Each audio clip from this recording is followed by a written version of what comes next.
এখন চলছে বর্ষাকাল, আর এই বর্ষাকালে সবজি উৎপাদনে কৃষক ভাইদের সব থেকে বড় বাধা হচ্ছে অতিবৃষ্টি।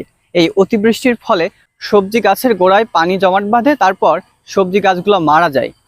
দেখেন, এখানে করলা চাষ করা হয়েছে এবং সেটি মালচিং পদ্ধতি অবলম্বন করে। এই যে অতিবৃষ্টি হচ্ছে, তারপরেও এই জমিতে দেখেন কত সুন্দর করলা আবাদ করা হয়েছে। দেখেন কত বড় বড় সাইজের করলা ধরেছে।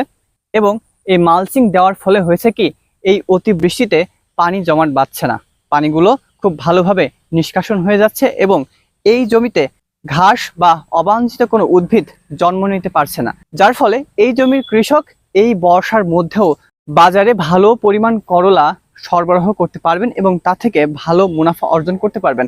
আপনারা বর্ষার মৌসুমে অন্তত মালচিং পদ্ধতি অবলম্বন করতে পারেন। সেক্ষেত্রে হবে কি, আপনি ভালো পরিমাণ অর্থ উপার্জন করতে পারবেন আপনার সবজির ক্ষেত থেকে।